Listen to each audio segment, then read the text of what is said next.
Yo,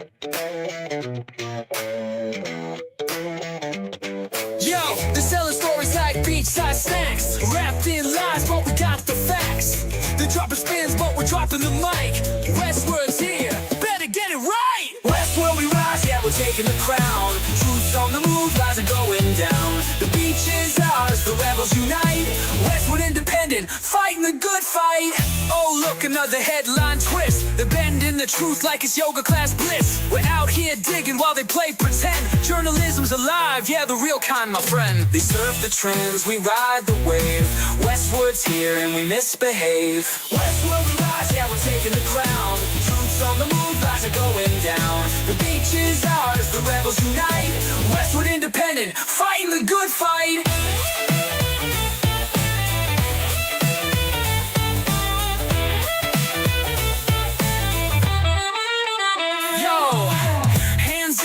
Let's hear the roar. They try to cancel truth, but we said no more. The castles crumble, swept out by the tide. Westward's here, we don't run, we ride. Westward we rise, yeah, we're taking the crown. Truth's on the move, lies are going down. The beach is ours, the rebels unite. Westward independent, fighting the good fight.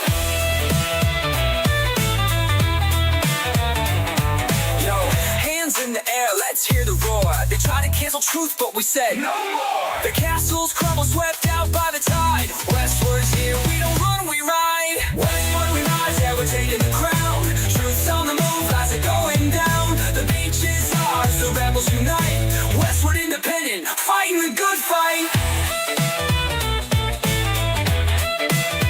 Oh, the sun sets on the big charade.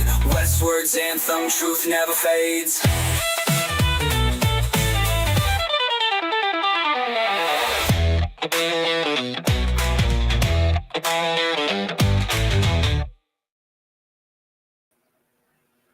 Hello, welcome to Westward Independent, sponsored by the Citizens Oversight and Accountability Project. Tonight we're going to delve into a story of a person that worked for the province, and we're going to talk about diversity, equity, inclusion, which is called DEI, the training and the money that's in it all over the world. I have just a few notes here to share first when it comes to the money. The U.S. spent $6 billion in 2024 on DEI initiatives, with places like the University of Virginia spending $20 million annually. BC is not they're not so forthcoming on their numbers. They were really hard to find, but we did look into a lot of the different institutions, and one of them being for a CSIS, which is like the Canadian FBI up here, basically. I think we have their website here that speaks about their DEI training. Do you want me to pull that up? Yeah, that'd be great. So I went through this page quite thoroughly, and it's very, very it's thorough. There's a lot of DEI in our CSIS, but there's really just a lot of NGOs that are making a lot of money all over the country with these programs. And one of them is the Canadian Centre for Diversity and Inclusion, CCDI. They're both a registered charity and incorporated. So I could find their charitable numbers. This is one of the graphs on there, and it speaks about can you blow that up any? Because this is by industry who has been trained as being a diversity specialist. And I just found that interesting, as the nonprofits were the highest, of course, in being trained. The founding partners, I think we have that slide here. All of these NGOs are not just mom and pop grassroots. They're really big companies that are partners with these NGOs. This one, their chair is Peros, and according to Wikipedia, born a male who started identifying as a female in 2014, currently works for Alberta Health Services as a senior advisor of diversity and inclusion. She's also a Canadian certified inclusion professional, which is what those people are. Peros was a vocal critic of the Edmonton Catholic School Board's proposed gender policy.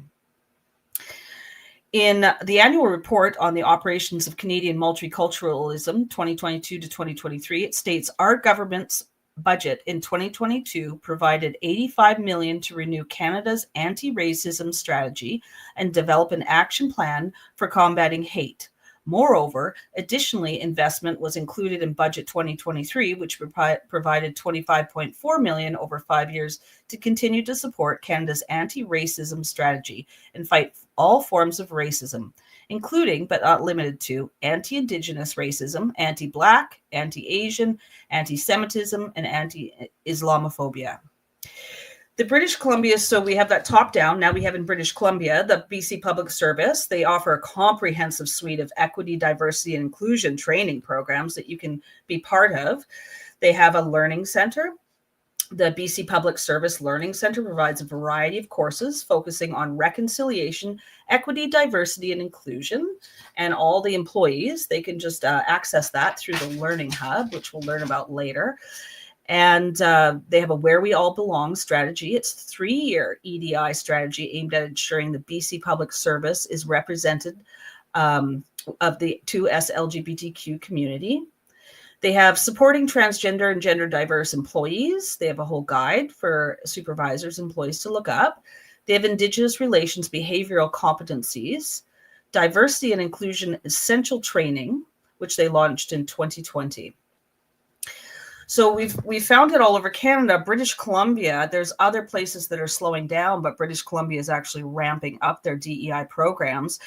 But it even hits like little towns like ours. And there was a point at which our local government put out the need for, asking for people if they want to come and be on one of their committees. And so when Joe and I looked at what they wanted for their committees, we have that slide, and we're just going to give you a little story behind it. This was what they put out there. And if you can see, they aspire to give precedence to Indigenous people from an equity-seeking group or visible minority when appointing members to an advisory body. So that kind of left out just a few people. And so we went and spoke to them, and we'll show you how that whole, that's changed since we went and spoke. All right, just a moment. I'll cue that up. So this is a video. Do you remember when we spoke at this? This must have been, a year ago? At least. Yeah, a while back. All right, just a moment. I want to throw it on here. It's about 6 minutes long. This is a little blast from the past from Adriana and I speaking at North Cowichan Council.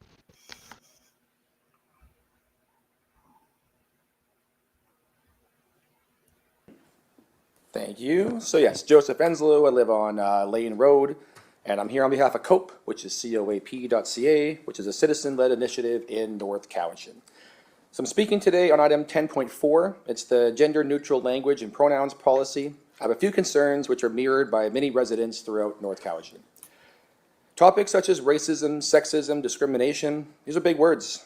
And throughout the last few years, we've heard a lot from varied groups claiming that they are standing up for what they call systemic racism. You've probably heard that from time to time. Now you're probably wondering, what does that have to do with language and pronouns? And honestly, I'm wondering the same thing. The changes proposed in 10.4 aren't actually even in relation to gender-neutral language or pronouns. It's actually changing terms related to Indigenous peoples, visible minorities, and racialized groups. It's part of the Council Advisory Body Policy. Now that's important, as I'll refer to it later. The topic of concern is systemic racism, not individual discrimination. I'm talking about systemic racism, racism that exists within institutions and organizations. As an example of the North Cowichan Council Advisory Body Policy, you can find it on northcowichan.ca. In fact, I would encourage you to visit the North Cowichan website, click on I Want To in the upper right-hand corner, and select Volunteer. So these are citizens who wish to give their time, services, or expertise back to their community. I'm going to read you a quote directly from that page. Council will aspire to give precedence to Indigenous people, people from an equity-seeking group, or visible minority, when appointing members to an advisory body, provided the council meets the expertise required or has demonstrated knowledge. The Council Advisory Body Policy will provide more information. So let's read that again. Council will aspire to give precedence to So let's check Merriam-Webster dictionary and see, what does that mean? What does give precedence to? Well, it means priority of importance. It means more important than. So directly on the North Cowichan website, we are promoting systemic racism. In plain English, we are informing the public that the council will make Indigenous people, equity-seeking people, and visible minorities more important than those who don't identify with one of those groups. I urge council to not fight fire with fire. Promoting discrimination to combat discrimination is not a good solution. Attempting to boost one group over another to somehow level the playing field is openly giving an advantage or a disadvantage to someone based solely on how they look or present themselves. Please work with the council advisory body to ensure we treat our citizens with dignity and respect. No one should be made to feel that their race, gender, or identity is somehow a disadvantage or an advantage. North Cowichan can do better. And honestly, I'm ashamed to find a real-world example of systemic racism on our very own website, embedded in our own policies. Thank you. Thank you. Hello, Mr. Mayor and Council. I'm Adriana. I'm speaking on behalf of COPE and its members who asked us to speak against policies and agendas that they don't align with. When I ran for council, I was very ignorant to the fact that council's time would be so taken up focusing on things like words, like what should natural gas be called, or should we change visible minority to racialized? I honestly thought there'd be more work around potholes and road signage. To me, this is not a council matter. If the current thing says that we must change visible minority to racialized, I'm sure that it can be done quietly, as both are inherently racist in wording anyway, so I see no reason to debate this, but then again, here we are. Your website already uses racialized in its wording. We encourage applicants of all ages, abilities, gender identities, racialized identities, ethnicities, etc. Now, while you say this on one hand, you also state council will aspire to give precedence to Indigenous people from an equity-seeking group or a visible minority now to be changed when appointing members to an advisory body. Now, the whole basis for this policy update states it's because in some communities, the people you're referring to are not the minority, so therefore you need to change the wording. Your policy update states to change visible minority to racialized group who are non-Caucasian in race or non-white in color. To simplify this policy, one could remove Caucasian, as that's not a race, and then just place anyone that is non-white presenting in color will be given precedence, i.e. preference. Many ethnicities are white in color. We are literally normalizing the exclusion of a person based on the color of their skin. I thought we worked hard to end that a long time ago. I know I did. Two wrongs don't make a right. How is lumping someone in one group of people into a preferred group based on a pigment of their skin not the epitome of racism? I will add a caveat to your policy that if someone presents as white but shares their sexuality with you, they then would be possibly added to the precedence group. Or what happens if someone is white presenting but in an equity-seeking group? What are the levels of precedence here in North Cowichan? Is there a scale that we can see? It seems a lot messier than just seeing each unique human for their qualities and attributes that they may bring to the table. Let me give you a personal example. I went to apply for a committee here of which I have extensive experience in the field and would have made me an asset to this team. Lo and behold, I read non-Caucasian and non-white in the preference. I told my kids about it that night. Imagine trying to explain it and justify that policy to your kids. My assumption is that it is socially acceptable to use racist wording against one color these days, and without knowing someone's heritage, lineage, upbringing, etc., they would automatically be put at the bottom of a pile, possibly below someone with less experience in the field based on the pigment of their skin.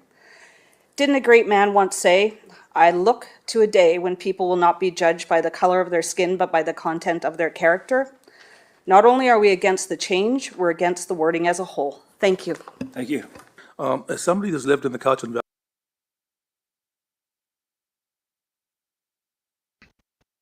Valley. You're still muted, Adriana. This obviously runs deep through little city councils all the way up to the federal government. And so a lot of people have to make the decision if they just keep their head down and shut up, even if they feel something is not right. And our guest didn't really want to keep his head down and shut up. And we'd really like to bring him in now and talk to him about his experience working for the province of British Columbia. Hi, Nick. Hello. Thank you so much for coming on. I'd just like to just start with just like a little bit of background. When did you start working for the province? I started working for the province in about 2011. I started as a co-op student for the Ministry of Health. And from there, I kind of bounced around quite a bit into several different positions. So was a co-op student, got a job as a clerk, made my way into a lower level policy analysis job for the Ministry of Health again. Then I was a policy analyst at the Ministry of the Attorney General for a while. Made my way back to the Ministry of Health and worked investigating complaints about healthcare for the Patient Care Quality Review Board. So I did that for about 3.5 years. Then went back into policy analysis for a couple of years at the Ministry of Health. Got a senior policy analyst position over at the Ministry of Advanced Education before jumping over to the BC Ombudsperson's office, which technically isn't part of the BC Public Service. It's like an independent office of the legislature. And then I was there for about 3 years before I kind of blew up my career, and now I'm not at the public service anymore. So yeah, ended things at sort of the end of 2022. Was that was a job that you really enjoyed, right? That was pretty coveted, that office. It was, yeah. That was a really sought after job for lots of people, and I felt really lucky to get it. Like most of the people that are working as they call them ombudsperson officers is the technical title, but we'd call ourselves investigators. So we'd be investigating complaints about sort of almost anything to do with the BC Public Service in BC, and now it also includes sort of entities of the BC Public Service. So that's all the municipalities. That's most of the Crown corporations as well. For some reason, BC Ferries was excluded, but we'd be getting complaints about like ICBC, BC Hydro, things like that. All the provincial jails, so all sorts of things. And yeah, like most of my coworkers had law degrees, right? So they could have gone and been lawyers instead, but they chose to do that work because it's pretty cool work and it's pretty sought after. Wow. So like throughout the time since you were with the province for quite a while, did you notice a lot of DEI training in the beginning, or did you notice it ramp up around 2020, or what was your experience with that kind of training throughout your career? Yeah, it definitely started to ramp up. I don't remember there being very much when I first started in 2011 or so. I would say 2014 to 2016, there started to be more and more sort of courses that you had to do. It was usually online courses, say that every year you gotta go on, and there's a couple of things that have to be done. And some of like the initial ones that I did, I thought were pretty good. There's one, I think they called it Sanyas training for people that were working in the health system. That was just stuff you should know about Indigenous history in BC and the health system, which I found was useful stuff. Like I had no idea about like what they'd called Indian hospitals before, and those that even existed, so things like that, right, is useful perspective and history to know on the job, and history of residential schools and things like that. So I'd say like informative stuff, not really what I would have, not really that preachy, just like this is, legit stuff about the history of our province that it's good to know as a public servant.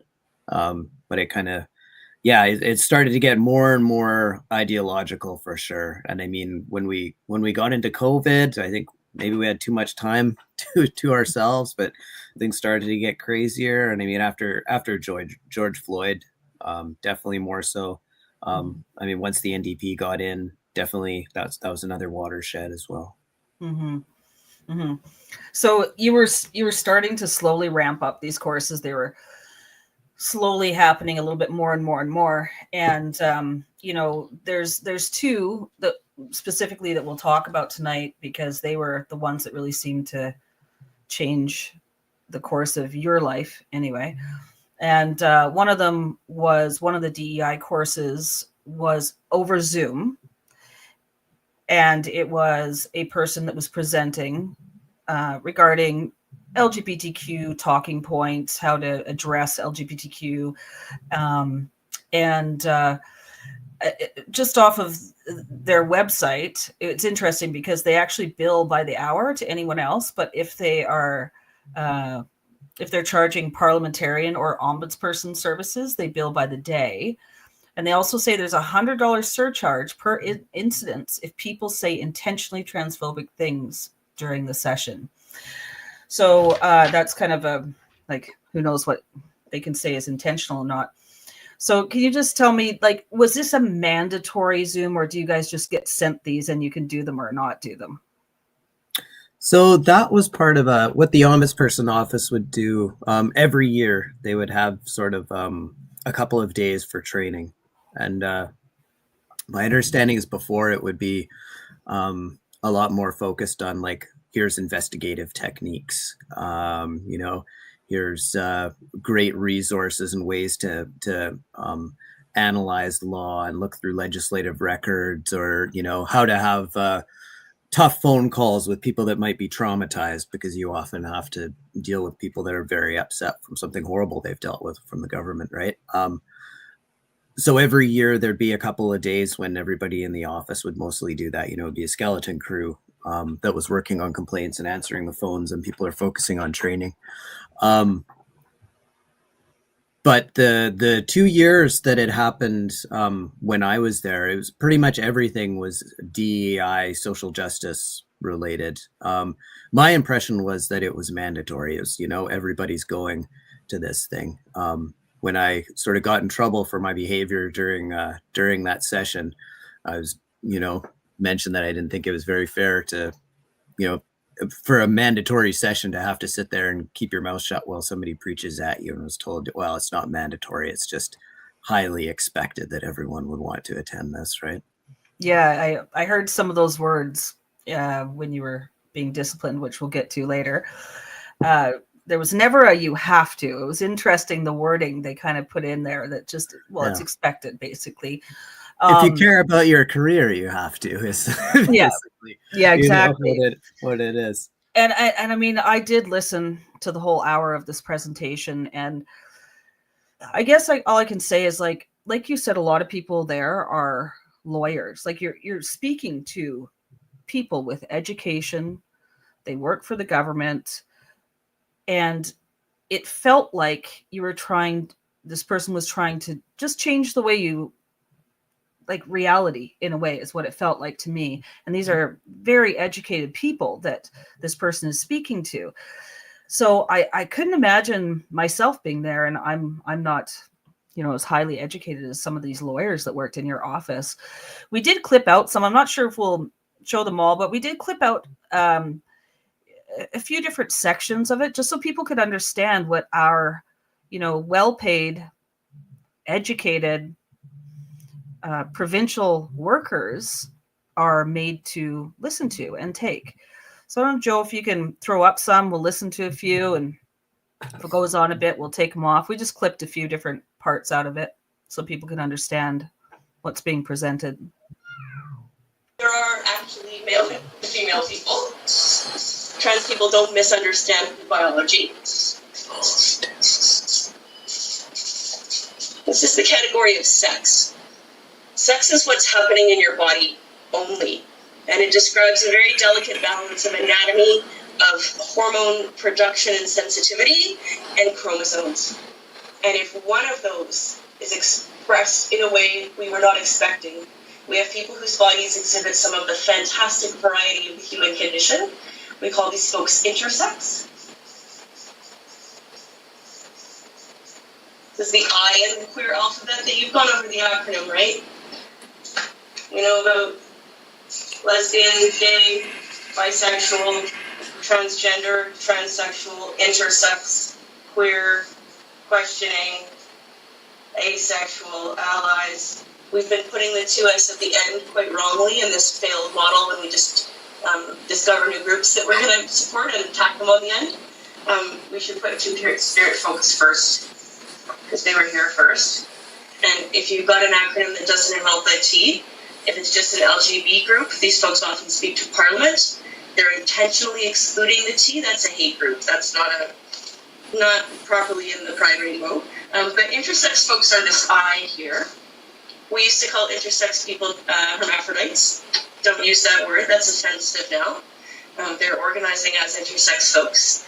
And I'm talking about intersex people for two reasons. The first is because it helps me to invite you to think about sex and gender less like the switch that's on or off, and more like a dimmer that has many settings in between. So think of this as a slider. We're building a rainbow. The second is that intersex people are at the leading edge of human rights activism in the world, because the families of intersex infants are often pressured into consenting to unnecessary cosmetic surgery on their genitals if they have ambiguous genitals to make them conform to one side or the other, which can cost people all their positive sensation and in some cases their fertility, which is a horrific price to pay to uphold an imaginary colonial binary. Can you pause it for 1 sec, Joe? I really wanted to put that clip in there because they were explaining how this could cause infertility, sexual issues, and look at the irony, because that's exactly what happens with puberty blockers and surgeries on minors, is that they become sterile. They don't have a sex life later. They can't orgasm. They can't have babies. So I just found it really interesting that this person can see one side, but maybe not the other. So go ahead, Joe. Second answer is that there's this magic line below which none of this is any of your damn business. What is our business is language. And that's what we're going to talk about when we come back from the break. But all of these other characteristics are not at all your business.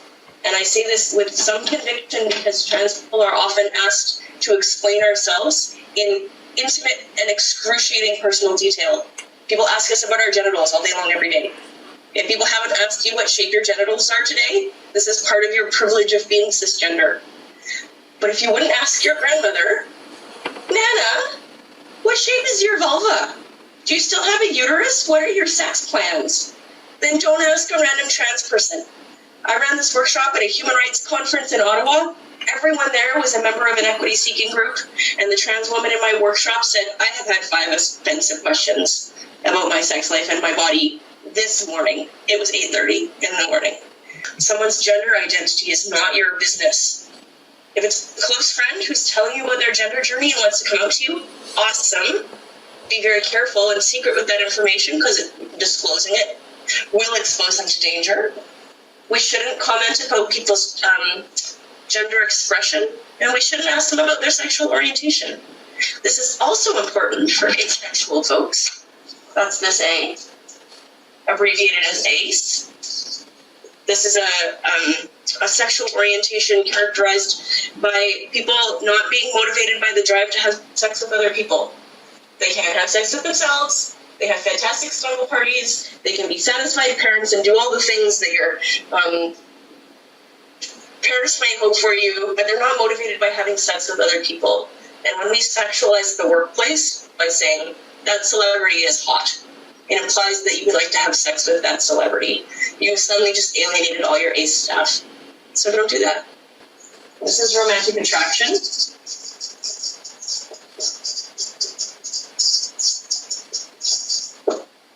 Which is a term borrowed from asexual activism. And this isn't about your body or your partner's body, it's about the gender that your partner has. And we answer this with masculine. We might put butch over here, and I'll leave it to butch people to determine that's an appropriate placement for them. Femme folks over here. Of course, it's a rainbow. There's David Bowie again. And this is about the gender of the people that you're attracted to. So I'm assigned female. I identify as non-binary. My gender expression is masculine centered. I told you I'm queer. Turns out I'm romantically attracted to people almost exclusively who are expressing a masculine gender. I went to London Drugs yesterday to buy something, and I was wearing a hoodie and a ball cap, and my sweatpants, because this is our uniform now. And the person said, "Would you like a bag, sir?" Which I find kind of flattering, because at least you didn't misgender me the way I'm usually misgendered. And then after our conversation about my points card and whether I was going to pay credit or debit, he heard my voice and then said, "Have a nice day, ma'am." Both of those are wrong for me. Nothing mean about this teller, though. But he got it wrong, and he hurt my feelings profoundly, twice, for no good reason. Probably because his boss tells him you're supposed to say "sir" or "ma'am," or you're supposed to look at someone's points card and say, "Thank you, Ms. Smith." And that effort to be polite can hurt. And in human rights law, your intention doesn't matter. The impact matters. You can do this performative, "here's my gender, here's my pronouns," but don't do it in an opening of a meeting, because it's easy for all y'all and difficult for trans people only. It is important for you to know that I will die if there is shrimp in our workplace. My pronouns are something I can disclose to you if it is safe enough. Another tip is that if you're having an event, make sure there's a name tag. Explain to people what the pronoun name tag is for. Encourage people to use it. Two groups of people won't use it. People like me who aren't quite sure whether this event is safe for me to have my pronouns out because they suggest some things about my identity, and assholes. That's So, good, Joe. be gentle. After the assholes. Yeah. It was really hard because the reality is people like you and me and everyone else, of course I care about people not being hurt, their feelings not being hurt. I was raised like that, as most of us were. But there's two things I got from this hour-long speech. One was it felt narcissistic. I don't know how many times the word "I" came up. I am this, I am that, I am that. The other thing, it was really confusing to me when there was this discussion around how you have to respect someone's pronouns, but you can't ask for their pronouns because that's rude as well. I actually listened to it twice to try to make sense of it and understand what it was. And so, I have the transcript of what you said, but before I just say just that one little thing you said, like, what were you feeling during it? I was just thinking that this is ridiculous, really, right? Like, this is wild. There's about 100 of us probably listening to that. All of us, making a government wage, sitting there listening to that, getting paid to listen to it. If you're going to stop us all from working to give us some education, it better be something pertaining to our job that adds some kind of value or something to me. As just lighting money on fire, and also that this is a sermon, right? Mm-hmm. Why am I getting this sermon delivered to me by a preacher who's it was like a fire and brimstone thing, basically, because it was constantly like, look, like, if you don't use the right or disclose the wrong pronouns in the wrong group, I will die. Die. Like, it is always elevating things right to life or death. Let me tell you how serious all this is to me, right? Like, this isn't a matter of politeness or a matter of disagreement or any of that. Like, there's doing it right and there's trying to kill me. And it just and the seems fact just that hyperbolic and ridiculous. And that BC Human Rights, it's not about your intention. That was really scary because and this is coming from a lawyer, like, we got to remember she was introduced to us just a little bit before, as this is a premier human rights lawyer, who's appeared before the Supreme Court of Canada multiple times. So you better listen, right? Mm-hmm. Yeah, it was that part was startling to me. Just talking about walking into the store, and that's not about the intention. I would think that, the rest of criminal law, it is actually about intention, but BC Human Rights is getting so muddled now that it's scary to people. And actually at the end of that Zoom, what actually I realized was some of the other employees that came on to talk, it was almost like they were really trying to absorb what this person was saying. They felt almost weak in their questions. and they felt like they were pandering. The females, especially, that were asking questions later, like, I'm just not sure what to do. They're so scared of doing something wrong, probably because they're good people and they don't want to, hurt someone's feelings. But this empowerment on the other side to us, it's actually pretty, it's pretty scary, really, because they hold so much power. And I just had to Go ahead. Yeah, there's something interesting there too, though, and I think you were showing that thing, showing who's trained as kind of a DEI certified expert or something like that. I think most of these things are done by somebody outside the government, because most people inside the government aren't going to want to be the ones to get up and say these things, because you don't want to be accused of getting it wrong, right? It's very safe as a government worker to listen to it and be like, oh, I'm so grateful. I'm not quite sure if I'm getting it right, but I'm doing the work, but you don't want to be up there saying, look, this is what we got to do. Everybody declare their pronouns, and then find out, oh God, no, that's how you kill people, getting everyone to declare their pronouns. Right. And do you know how many people you just murdered at that last meeting, right? Like, nobody wants to be in that position. Yeah.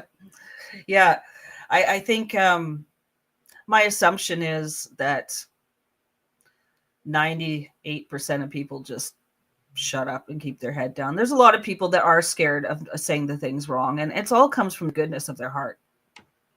Mm-hmm. But basically the exact thing here, one sec. I have the exact, so at the end of the meeting, it was open to questions. There were some women that asked questions to make sure they got pronouns correct or what they were supposed to do in certain situations. And then, just so I don't get the words wrong, we just printed off the transcript of what Nick said, which was super polite. Let's see here. Here it is. It just said, hi. So I guess first I'd like to say that I'm taking a lot of what you're saying to heart, and especially in practical terms where the rubber hits the road. I'm thinking of a lot of ways that I can use this, especially in my writing, in the way I can write. I can see a lot of practical changes in the way that I write things that I can implement. So I appreciate that. I'd also like to just raise a lot of the language we're talking about and underlying assumptions are contested. I'm thinking about the word woman and mother in particular, which you're defining based on gender, but a lot of people are still defining based on sex. I think it's important because a lot of people, including a lot of women in my life that are very important to me, think that in some situations, sex is a relevant thing to be looking at, not gender, when it comes to policy and the terms they prefer to be referred to as. But what really concerns me is that all the people that tell me this in private, they would never say this in public because they're concerned they're going to be labeled as bigots and racists. And that's when that person shut you down. You were not allowed to ask any more questions. And that was so polite the way you put that. I probably cost the taxpayers $100 on that one. Yeah, but it was just so well said. And especially with women, there's a real, obviously it's very controversial all over the world now and things are changing. But, if you're a man and your wife really wants to be honored as being this woman that gave birth to your children, and that's really important to her, that was something that we fought for. We fought for women having a lot of rights, but also our safety. There was a whole, when I was growing up, I remember a lot being pushed towards women's safety, women's safe spaces, and that's all gone out the window now. And the honoring of male and female is also not allowed anymore. And so after that happened, then it was when you ended up being called in for, basically this presenter gaslit you and said things like, we used to say that white women weren't going to share the bathroom with black women because that would give us syphilis. The same argument is now mobilized by women who say trans women would be as dangerous to me in the toilet. So equating, 1920s racism with now not wanting a man in your washroom. They love to do that. They love to hijack the Black civil rights. Yes. movement. Yeah, very much so. It's just a classic. Yeah. Like actual, yeah, it's um and then they said, I have patience for women in your life who want to own the word woman. I think every woman should be able to earn the word woman. If you're doing it in a way that excludes trans women, then your feminism needs some work. So what happened after then? When you ended up being called before a disciplinary hearing? What was the steps after that? Yeah, after that, I had a couple of people reached out like privately and said like, wow, that was like way out of line. I think she kind of just proved your point really by blowing up on you and showing that, you can't actually reasonably debate this or they'll just do everything to shut you down. But yeah, I think about a week later, my boss said, just let you know, there was a bit of talk about this on the DEI committee. But things move slowly in this office. You probably won't hear anything about this. If you do, it'd be quite some time. And then just a couple of days later, I was told, no, actually the deputy ombudsperson wants to meet with you. So that's not my boss's boss, but my boss's boss's boss. Wow. I think so up a couple levels, right? Yeah. So then I was called into a meeting with the deputy ombudsperson and my manager, who kind of sat me down and said, we got to talk about that meeting. At first I didn't really understand why you got such a strong reaction from the presenter there. Didn't quite understand what you'd said wrong, but then it was explained to me what you'd said wrong, the harmful context and everything like that behind it, right? Just sort of letting me know that he was kind of onto my sly ways, right? And it really showed that I really needed some work. And obviously I must feel bad. I must understood that I did something wrong, and I needed some work in how I communicated in a professional environment and stuff. And I said I disagreed. I didn't think I'd done anything wrong at all. He wanted me to agree to go into some training. I said I'm not going to volunteer for any training. I won't be insubordinate. I'll do whatever you tell me to do, but I'm certainly not going to volunteer. So he ordered me to take some training. I took some training on respectful workplaces, which was actually pretty good. My conclusion from that is that I wasn't in a safe work environment. Yeah, right. It was actually like good. It talked about like proper ways that people can discuss like differences and stuff. And like at the end of that, I was like, oh wow, I'm in an unsafe work environment. Yes, that's right. Oh, now. That's hilarious. Oh my goodness. It was it was interesting because there was people in that course that were bringing up things like, how do we talk about stuff like, controversial topics, about like, is this racist? Is that racist? And people were disagreeing and saying different viewpoints, and nobody got called racist. We just had conversations, and it was normal. But yeah, you couldn't have done that at the ombudsperson's office. Well, we do have a few of the clips from the disciplinary hearing. The one thing I did notice when listening to the hour long, we just have like 3 little clips, but was, I don't know, I can't, and don't tell me it's fine, but the age of the person seems like they're my age or older. They sound like this is not how they were raised, so they're learning this thing. They sounded awkward to me. And the amount of times that the person said triggered, I wish I would have counted.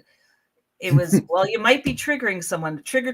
That wasn't a word we grew up with. I just found it funny. It was probably they're like, this man is learning, like, you got to use that word trigger now because someone might be triggered. And so anyway, Joe, do you have that little clip? Just a couple little clip outs that we have here of the disciplinary hearing. I'm certainly not advocating, and I should be upfront about something. I don't want to get this into a thing where I express my views and we have some sort of debate about my views, right? I don't think that's what this is either, right? But just to clarify, like right off the bat, I don't think that discrimination against people based on their gender identity or sex or anything like that is okay. I don't think any sort of hate or bigotry or anything like that is okay either, right? none of these groups should be persecuted or made to feel disrespected or any of those things, right? On the other hand, there is also people who say that, look, there's some things where sex is relevant more than gender identity, such as, say, sports or housing in prisons or medical situations, say, you know, if somebody wants to be seen by a doctor of a certain sex. Those are live questions in society right now. And just bringing up the fact that those are questions that exist, that being equated to bigotry, I find that extremely concerning and illiberal. And that's what that felt like to me in that presentation. I just wanted to bring up the fact that, look, there is differences of opinion on this, and how can we have respectful conversations about that without being accused of bigotry? And bang, I got accused of bigotry, which kind of answered everything to me. And I'll say that I've had some conversations with a few different people in the office who've either told me, you know what, they thought my question was reasonable, and other people have said, you know what, when it comes to talking about anything like to do with gender or race or anything like that or equity in this office, just don't do it. It's better to just keep your mouth shut. It's not worth talking about it. There seems to be a real culture of fear in this office. Like, as somebody new coming into the office, I'll tell you that's my perspective on it. It seems like there's a real culture of fear here. And that's concerning. Like, I think we should also be, and look, we don't want to be having, you know, we don't want to debate the kind of cultural issues of the day within our office, right? We're here to make things, ensure that everything is being done in fairness, right? And leave our own viewpoints at the door and just look at these fairness questions. But the way some of this stuff is being couched, we can have people bringing fairness concerns to do with this stuff, and it seems that like our office policy is already saying the answer to it, which again I also find concerning. So, sorry, is this a requirement that I do more training, or is that something you're suggesting? Let's make it a requirement. If you're amenable to it, we'll call it a requirement. Well, no, I'm asking you, right? If it's a requirement or not, right? That's kind of not my call to make. Okay, well, the fact that you said you're amenable and you're agreeable, I thought there was no need to make it a requirement, but I'll make it a requirement. Well, I said I'm into being a lifelong learner, right? Yeah. And I'm talking about specific kind of training right now to deal with this matter. Yeah. So what are we talking, like trauma-informed communication or something like that? That works for me. I actually don't know everything that they offer, so I'd like to leave it to your discretion. But yeah, that's pretty much what I'm specifying. I'm not sure what the end point you're hoping from me is. Like, it's become quite clear to me to just keep my mouth shut. You know, I'll keep my mouth shut in all meetings. It's quite clear to me that that's something that I need to do. But okay, well, that doesn't demonstrate somebody who's learning and wanting to learn and learn the fact that we have work to do and want to get along with other people. So let me just back up a couple of things. You said that your views were, or that some of the things you said were not unpopular. I'm sorry, I don't remember now. But I'll put it this way: it's not a matter of whether the view is popular or not. The point about trauma-informed behavior is to recognize that there may be somebody who is offended, who could be offended, and who could be literally hurt. That's what trauma-informed behavior and practices are recognizing. So it's not about the popularity and the majority. The other thing is, you talked about holding back the debate. Yeah, you're right. The all-staff workshop was not the right forum for a debate.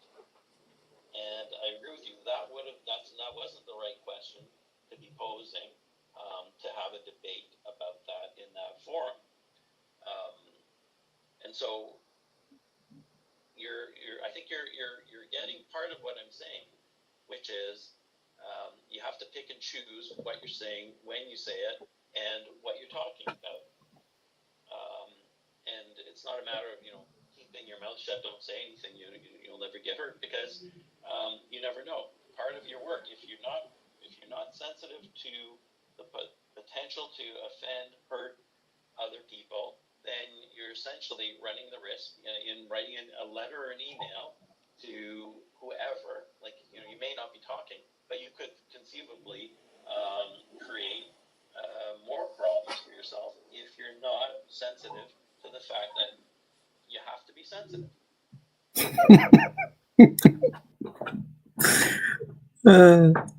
I apologize to the taxpayers.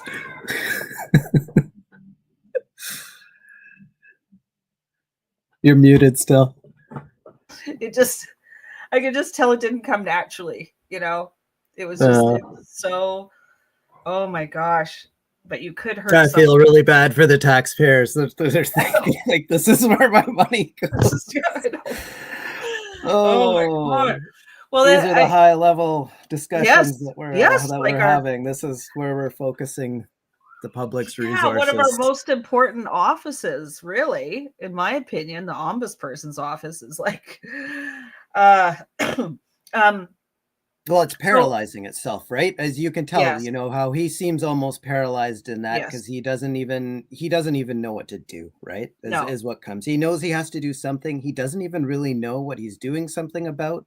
Yeah. But he knows he has to be seen to be doing something. He knows that I did something wrong, that number one, he needs to not be associated with. He needs to make it clear that he's not associated with whatever it was I did. He doesn't know what it was I did. And he has to get me to fix it. He doesn't know how to fix it because he doesn't know what it is. So he's just spinning his wheels, right? And he's just hoping that, none of the shit sticks to him, basically. Yeah. And trying to learn the language. Well, if you hurt someone, you have to be sensitive to not be sensitive. Like, it just doesn't, like I said, it doesn't come natural if you're someone our age or older. So starting to learn this language and then have to discipline people based on this language is it's just wild. So it was it after this disciplinary hearing that where he never really said it was mandatory. He said it was there, but if you listen to the whole thing, I didn't know if it was like a legal reason, but he never said, "Oh, you must do this or you lose your job." Like, that didn't happen. Well, no, he did say, like, I have to take some training. He said, like, I order you to. I think he said something like that, because I said, I'll do it if you make me, if you order me to. He was like, I do. I'm requiring you to pick something. It was like, go out to the yard and pick a switch. Right? Right. Yeah. So I went and picked a course for myself to take, and I took the course. I was like, I took the course now. So it wasn't, but that wasn't the sensitivity training for the call. Yeah. Was that? Yeah. Okay. So I just stopped going to any of the trainings, any of the office-wide meetings, because he'd said that those things aren't mandatory. So I just stopped going to them. I was like, I'm not going to sit through a meeting and be lectured and told a bunch of stuff that's just completely untrue, goes completely against my morals, and know that I'm not allowed to say anything counter to it, or I'm going to get in trouble. I'm not going to do that. So I stopped going to all those things. And I just said, you know what, I'm just going to keep my head down. I'm going to focus on, my investigations. I'm going to do my work. I'm not going to get in trouble. I got 4 kids to take care of, keep my mouth shut, do my work, mind my own business. I did go to a meeting with the ombudsperson himself, Jay Chalk, because he put out he has a thing once a year where he puts out an email that says, anyone who wants to do a one-on-one with me, talk about, anything in the office. So I took him up on that and said that I had concerns about our office, becoming really ideological, doing a lot of work on diversity, but not doing any work on diversity of opinion. We're kind of losing that completely, right? And he kind of sat there with a poker face. I couldn't tell how he took it. But then there was a meeting that came up. It was a training on like anti-colonialism or decolonization. I didn't go to it, but the buzz after it, even from the people that I would have considered the more like progressive woke people, were even saying like, "Whoa, that one went a little far, hey?" So I looked on the office internet and looked at the slides for the presentation, and I thought, "Wow, like these are just absolutely insane." They're just like saying that South African apartheid was inspired by the Canadian we have that slide. Constitution, and yeah, That's all sorts of. Joe, that All Mr. sorts Bean of wild slide. stuff. Yeah. I don't know why Mr. Bean was involved. Canadian Constitution and the federal government's genocidal policies against Indigenous people. Oh, yeah. And it looks like Mr. Bean is Nazi and white South Africans creating the Holocaust and the apartheid. They're looking over to the Canadian Constitution, I guess, to get some tips. It's just filled with stuff like that. Like, it was just farcical. There was I just printed off some of them because I was so in shock. Like some of it was so racist. Like it's so racist. So like this one here, common racist idioms, right? So we all need to let go of these things. So these are just words we need to let go of. Like you can't say circling the wagons, Sundance, rain dance, spirit animal, holding down the fort. These are words you can't use anymore. This here too, like this is to me. There was things that they were saying that were like signs of white privilege. That's what I was going to read. None of us are immune. On time. Exactly. None of us are immune to white supremacy, which is manners, neutrality, agendas, being on time.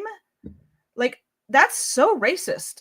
It's incredibly racist. You're implying by that if you're not white, it doesn't come naturally to you to be on time. Or have manners. Shocking. It was wild. It was just wild. Yeah. And another slide here is erasure and devaluing Indigenous people. So like this is what we have to change our wording from. Like so instead of saying Stone Age, we now have to say sustainable materials. And then instead of nomadic, we have to say intentional seasonal movement. And tribal, you now have to say community. Hunter-gatherers are now hunter-harvesters. I just... why was gathering offensive and harvesting? It's absolutely. It's just change for the. It's just change for the sake of change, and I think to keep people guessing and to keep themselves as a source of authority or something. You know, like you can't be sure any of the words coming out of your mouth aren't offensive. This is why you need me, right? I will show you. I will guide you through the minefield of ever-changing, scary words. You have to take a full-time course. I know people that are like this, and they change their wording all the time because it's almost like they're getting upgraded, you know, like a computer, and then you change like that person was saying. It used to be LGBTQ, and then you had to move the 2S in front. Like you said, they're changing all the time. Do you have that ego versus unity slide too, Joe?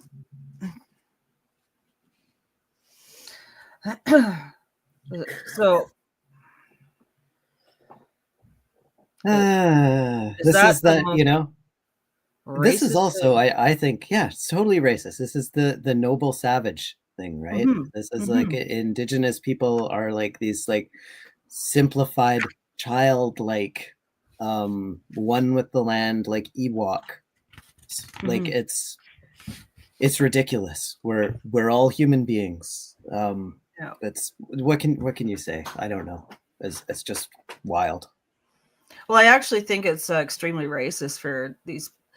It's actually taking the power away from them, just as they do down in the States, and trying to say that they need a savior.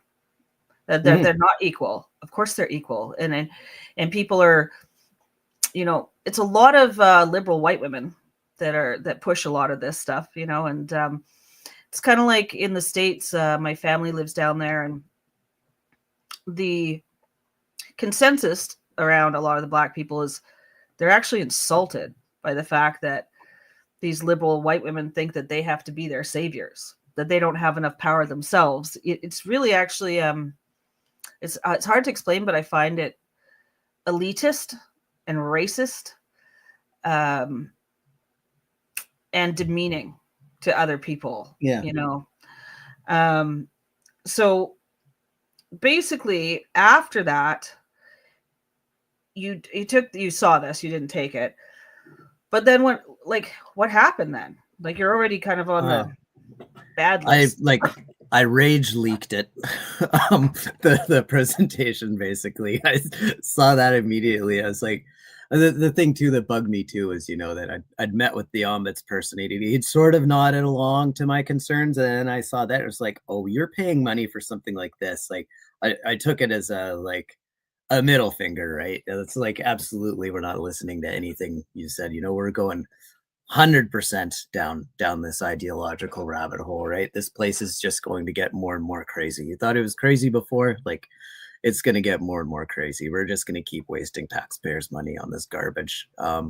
Yeah, so I leaked it to Jonathan Kay, and he put it out on Twitter, and it yeah, I don't know, caused some embarrassment to them, I guess. I didn't hear anything about it within the office, but I guess there was a, you know, investigation. I think like some prominent Jewish groups took quite a bit of offense to it, and there was an investigation going on, I think, within the premier's office, trying to figure out, you know, which part of the government is paying for this weird garbage and stuff like this.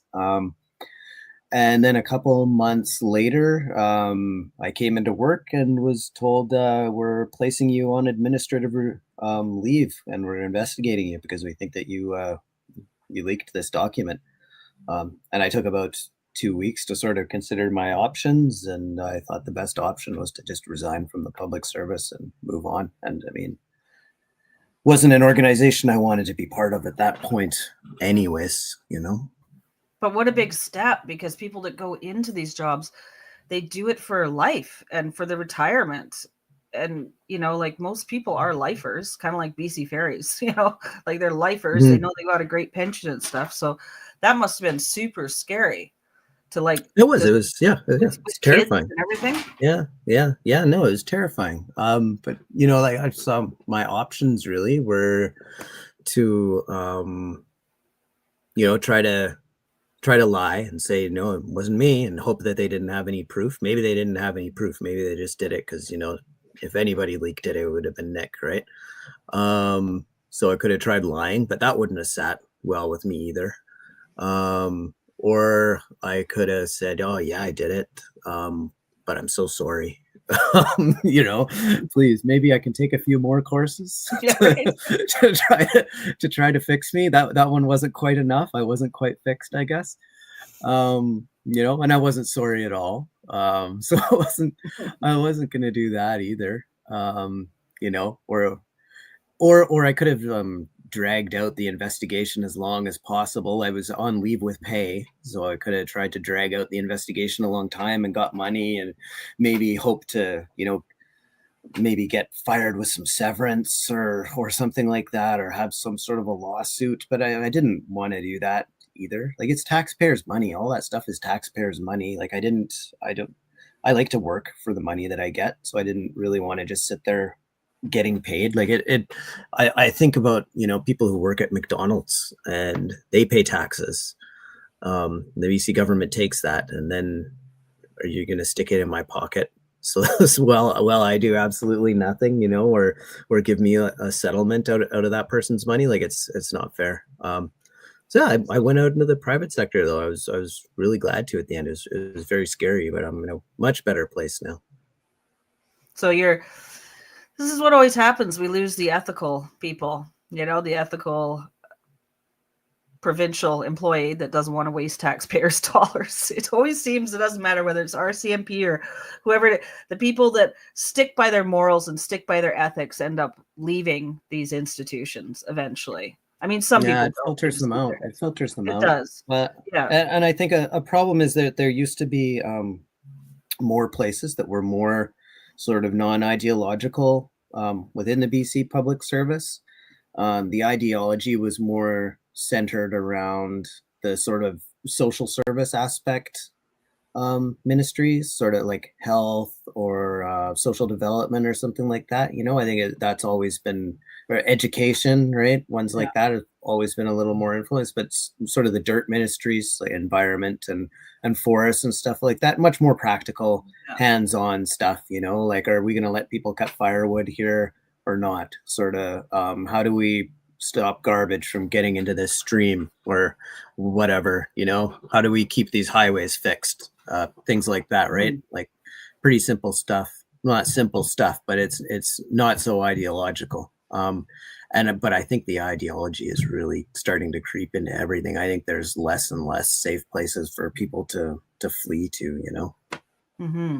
And that's the thing. So unless you work for yourself, so who did you go to? Where'd you go first? Like, what did you jump into? I went and worked for a tree service. I thought about, you know, what do I like to do? What's fun to do? I'm starting all over again. You know, I used to be a welder. I could have gone back into that, but I wasn't really feeling it. And like I said, I got 4 kids. I wanted something I could hopefully work my schedule around them. So yeah, I started off as a laborer at a tree service, which I really, really enjoyed. I was having a great time. The pay wasn't great, but it was super interesting. Just, you know, out using chainsaws, cruising around in the bucket truck, learning climbing techniques and stuff like that. But because of the 4 kids, they're getting sick all the time. Missed a lot of work. Ended up getting canned. No bitterness on that. You got to show up to work or in the private sector, right? Or else you get canned. That was one of my fears, and one of the things that had kept me in the government, actually. It was like infinite sick days and family illness days. Like I can't leave this, right? Right? I'll listen to whatever I have to say. Yeah, there's 1,000 genders, sure.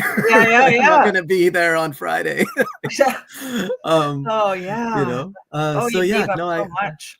Wow. Yeah, so I got canned, but I just then I started my own business, doing it myself. You know, from the stuff I'd learned, and been taking it from there. And I don't know, just like my mental health has improved like so much since getting out of there. Like you don't realize while you're in it, like what a toll it's taking on you. Like that's just absolutely brutal. I actually realize now, like I was incredibly depressed. Like, you know, it's really, really depressing. Like thinking that you are part of something bad and knowing that you're going along with it because you're scared. And that doesn't feel good. That does bad things. You tell yourself stories why it has to be that way and stuff, but at the end of the day, like, you know, deep down inside, I knew I was basically being a coward. I was doing something wrong, and I was doing it because I was a coward, and it was destroying me. So very happy to not be in that situation anymore. Yeah, I think it is soul destroying to not listen to your soul and your morals. I think a lot of people do that, and they come across as not really happy people. And so the company that you have now, you can like take off when your kids get sick and do all that. And is it really fulfilling now? And also physical work is like often very fulfilling for people that are sitting so behind much a desk. Yeah. And I mean, there's you know, there's lots of work behind a desk that's fulfilling and stuff like that. I don't want to knock that either, but I think maybe temperamentally I'm a little more suited to the physical work. But I'm finding like, yeah, I know the value of my job. I see the result of the work that I do at the end of every day, and I can say whatever I want about whatever I want, and that's I love that, right? Like I'm not scared about, you know, any little thing. Oh my God, what if this got back to my work? I could be like get in trouble. Like I don't care. Wow.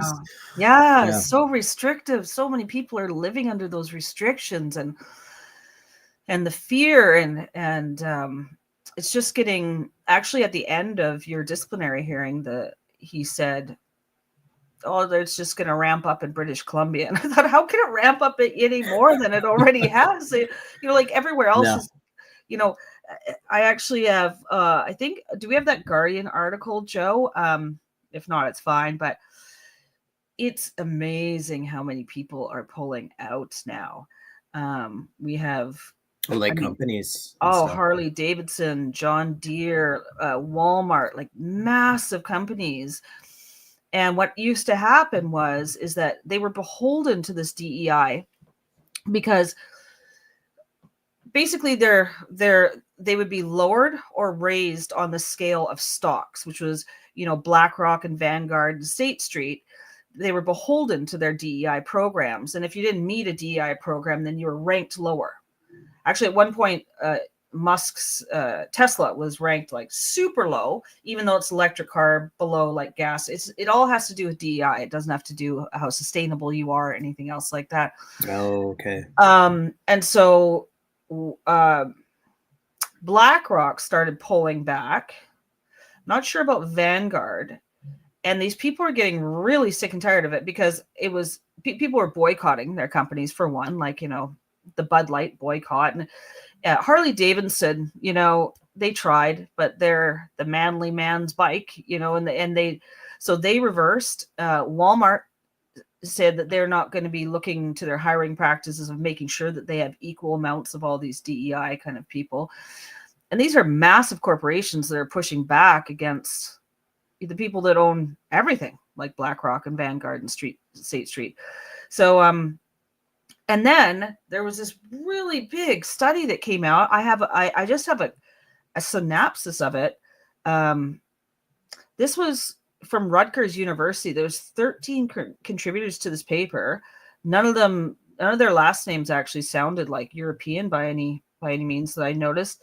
And it was a very lengthy study, and it was called Instructing Animosity: How DEI Pedagogy Produces the Hostile Attribution Bias. It investigates the effects of diversity, equity, and inclusion training programs, particularly those emphasizing anti-oppression and anti-racism narratives.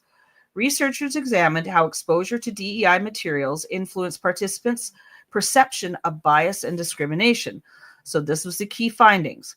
Participants exposed to DEI materials, such as work by Ibram X. Kennedy and Robin DiAngelo, were more likely to perceive racism in neutral scenarios where no evidence of discrimination was present. This effect, called hostile attribution bias, led individuals to assume prejudice and support punitive measures against perceived offenders.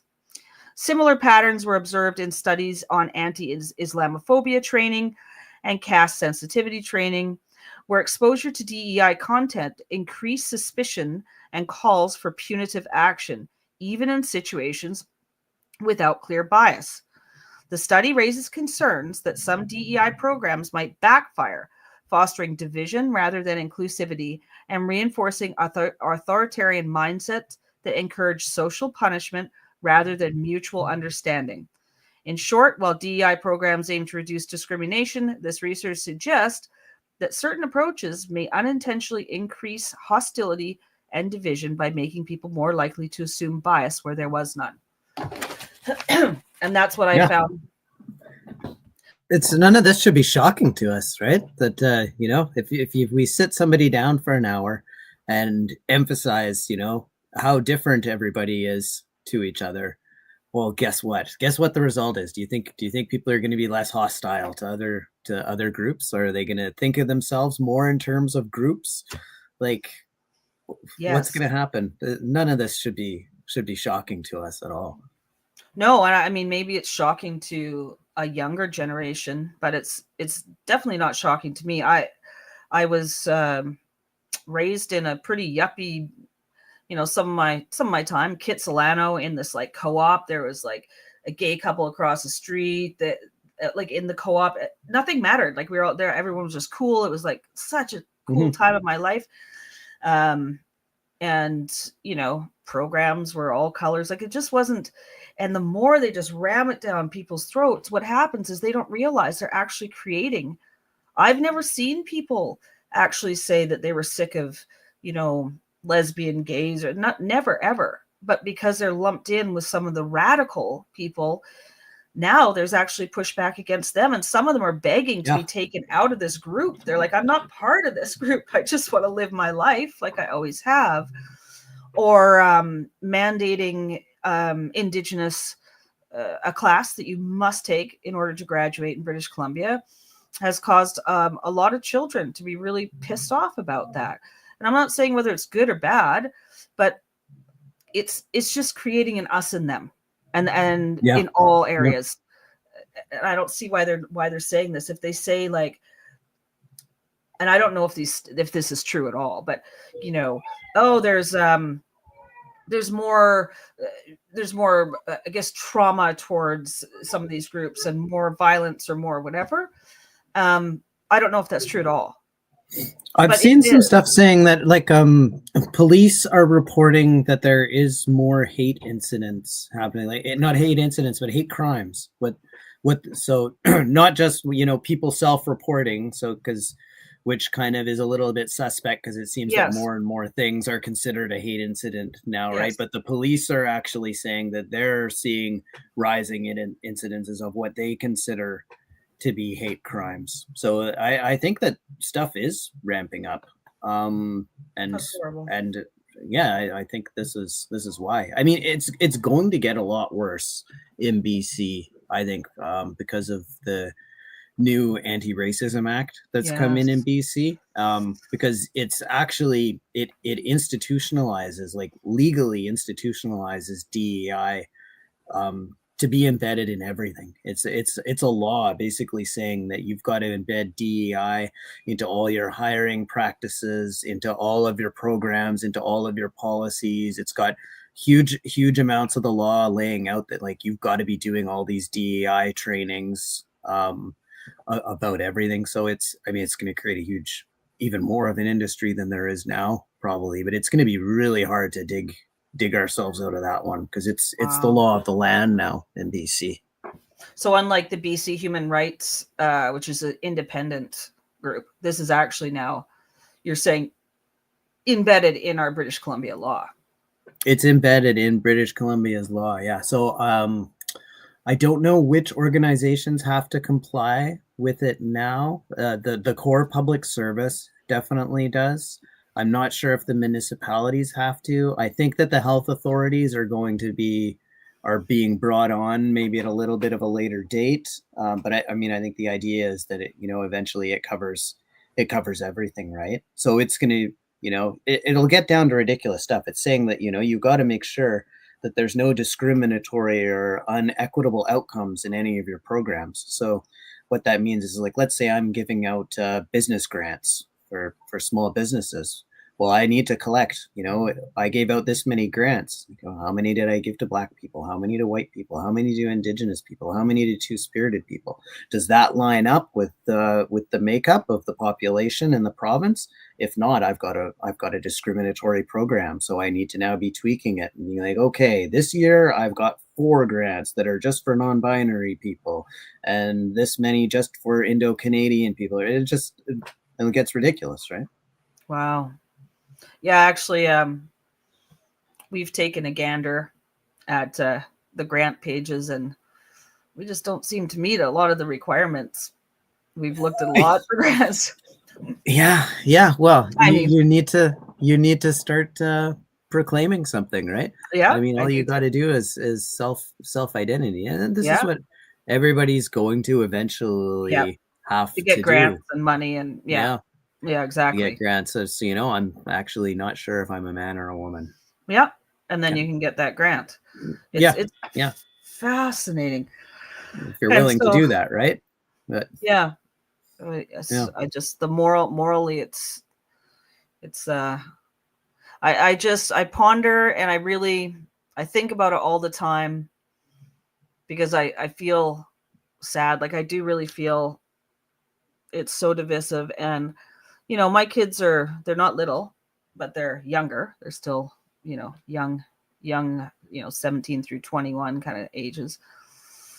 And I've heard them say things, just in school. Just, there's like a pizza club, but you only go to the pizza club if you're LGBTQ or an ally, but you can't just go in and have pizza at lunch, and Or, you know, Well, what time in history does that remind you of? Hey, like, yeah.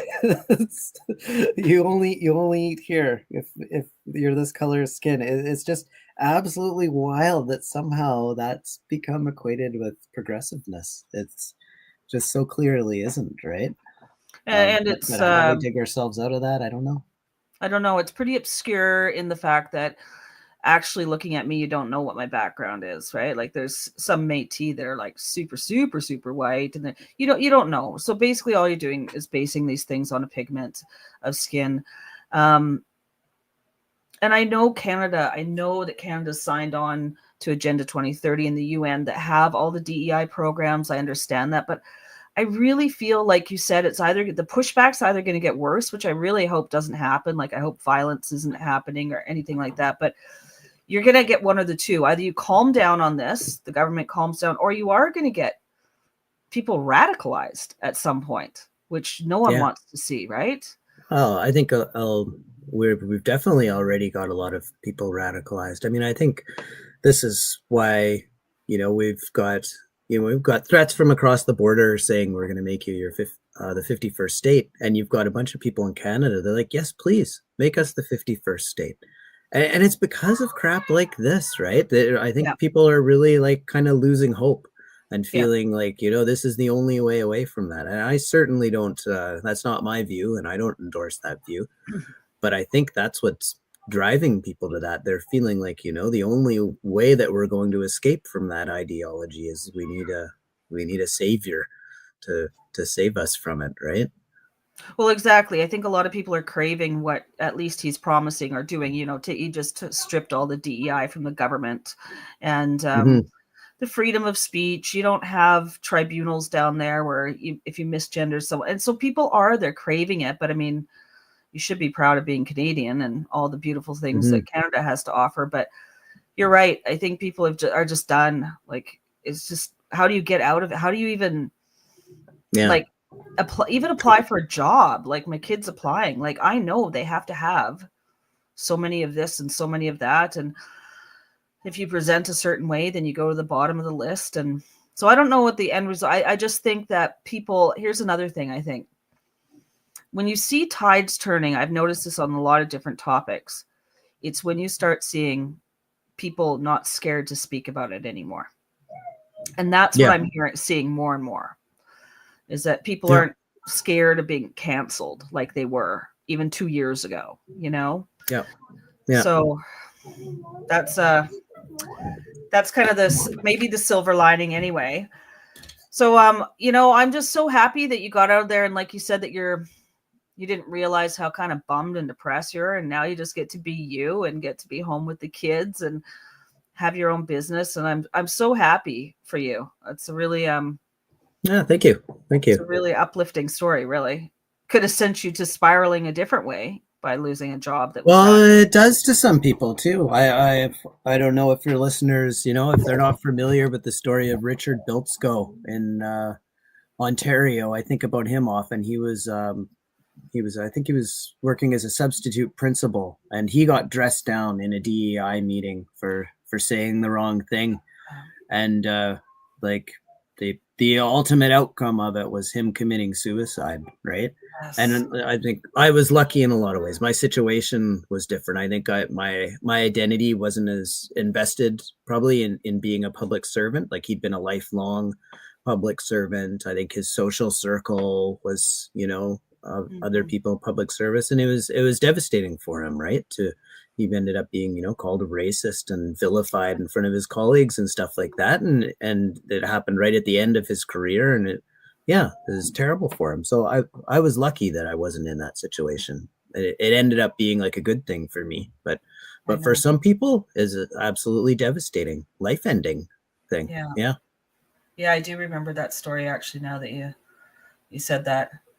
And I think, if it's your whole career and then you're called, some of these names are not sticking anymore like they used to, but, called a bigot, racist, Nazi, all the thing, whatever, pick a word. They don't stick anymore because they use them too often. But if you're older and your whole career, like your legacy is just Your gone. life's work. Yeah. Thrown Oh. away, tarnished, right? I'm going to be remembered as the most horrible type of person when I tried to be a good person. Oh God. Like, terrible. Yeah. So what do Yeah. you see? Like you're running your business, and what do you see? You're just going to keep doing this. You can say whatever you want. And in your opinion, do you think it's going to continue, keep going up in our public service, at least for now? They're just going to keep. Yeah. Okay. Yeah. Like, I don't know what's going on in the public service now. Like, the public service changes slowly, relatively, compared to other things. So there's now, there's a massive sort of DEI institutionalized sort of bureaucracy sort of built up. We've got DEI committees that are effectively like political commissars throughout the public service. We've got this legislation, the Anti-Racism Act, that mandates that this ideology has to be embedded into pretty much all decision making, in all groups. We've got the Anti-Racism Data Collection Act that's making sure that, all this information, like people will probably are noticing that whenever they apply for anything to do with the government or anything, you're being asked to disclose, right? What's your race? What's your gender identity? All those things. So all that information, they're collecting it so that they can use all of it. To turn all of that around, it's going to take a long time to turn that ship around. And you've got the NDP in charge. I don't see things starting to turn around while they're in charge, right? Like everybody in the government is playing to what they think their superiors want to see, right? So the tone will be set at the very top, sort of, on how this stuff goes right now. And in the public service, like, you don't even have a union to push back on any of it. I mean, the union is in complete lockstep on this stuff. I mean, if anything, the union is pushing it harder than anyone else, the public service unions. So, yeah, it's, they make I don't want to be doom and gloom. Yeah. Well, yeah. It is what it is. I mean, it's, I guess it's either get out of the job and find something you love, or shut up and look down. I mean, I think the message I'd say is that, it shouldn't be too depressing, but there's nobody, there's no white knight riding in to save us, unless I mean, I think this is maybe why people want to become the 51st state. They think that maybe Donald Trump can be that white knight to come and save them, right? But I'd say, like, let's be our own white knights, right? Like, you could be a lot more smart than I was. Like, I wasn't very strategic or anything like that. Like I said, I kind of rage leaked that document, but you can be principled, and you can follow the rules, and you can be a lot smarter. But I would encourage people to at least do something. It feels a lot better to like live your life in alignment with your moral principles. I think that just pays dividends in terms of just self-respect, and quality of life. I think that's worth doing. So yeah, be clever, do something, do whatever, is within your power to do what's right. What a perfect way to end it. Thank you so much. You're throughout the whole thing. Even when I was listening to you at that disciplinary hearing, I was like, he's so well spoken. Like, I love the little, it almost sounded like this person that you knew, like, I could just tell you had this moral ground that you were going to stand regardless. And I really appreciate your story and your strength. And I hope more people have that strength. Well, thanks. I really appreciate that. Yeah, it's great that you guys are getting this sort of stuff out there. That's what we need. Good, strong local voices. Little family gigs here. Well, we're gonna Joe, unless you have anything, I thought we would just wrap it up here for the night. Yeah, that sounds good. Thanks a lot, Nick. It's super interesting hearing your story, and I'm glad that we had a chance to, maybe a little later on than what you had started to do, but we've been doing our part here locally. We've seen a couple changes, but hopefully there's more people like us out there. Yeah, that's great. I mean, I think local, like here at the Cowichan district, this is where you can have the most influence, right? it's pretty hard to change what, say, the federal government is doing, but you know what's happening in the District of Cowichan, that's a little more doable, right? Yeah. Yeah, I agree. I hope everyone gets a little bit more active locally. Well, thank you everyone for watching, and we'll see you next time.